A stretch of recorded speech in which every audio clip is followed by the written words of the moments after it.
Hi, Kevin Coop here, and this is FaceTime with the Content Guy. I'm coming to you this week from Indianapolis, Indiana, where a company called Kaido Foods has asked me to come out to do the closing presentation at a conference that they're holding. And this is so cool. What they've asked me to do is they want me to talk about the subject of our book, The Big Picture, Essential Business Lessons from the Movies. But I get to do it in a movie theater, which is just so totally cool. If you're a geek like me, it just doesn't get any better than this. So here I am. We're getting ready to go on in a little while. But that's not what I wanted to talk to you about this week. What I did want to talk about was, well, sort of brought to mind by the fact that, with all the football playoffs just being completed, one of the things we were treated to were a number of players who would say things like, they were really glad that God made it possible for them to win their games. And the implication in such statements always is that, God was on their team's side as opposed to the other team's side. I always think this requires a certain amount of hubris, right? I really think God, he or she, probably has other things to worry about than whether one team wins a game or another. Although my kids did point out that if God is a Patriots fan, and a lot of folks in Boston seem to think that he or she is, maybe it was God who deflated the balls. But anyway, I just think there's a line you shouldn't cross.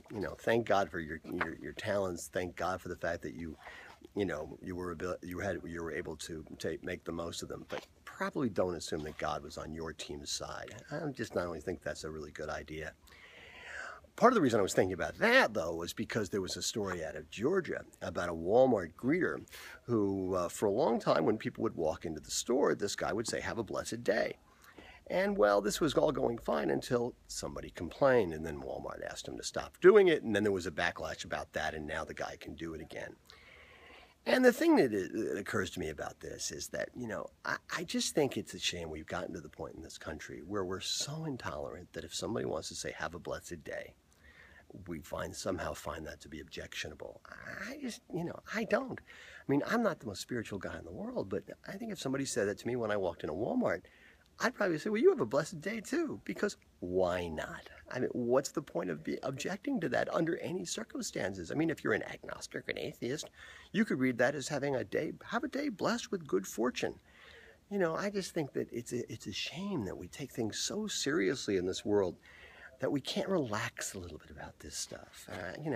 It creates all this agita that we don't need to have. And listen, in cases like this, I want to be the guy in the room who's the most tolerant guy, not the least tolerant guy.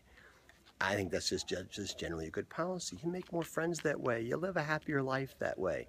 It's just easier for everybody to get along. So I feel bad about this greeter. I'm glad that things have worked out for him. He can say what he wants to say. He seems like a good guy. He wasn't saying to anybody, "Well, have a blessed day, but only if you worship in my church to my God the way I want you to worship." He was just saying something nice. I think it's a shame that it got taken beyond that. Listen, that's what's on my mind this Thursday morning. I hope you have a happy day, a blessed day, or whatever the hell kind of day you want to have. And as always, I want to hear what's on your mind.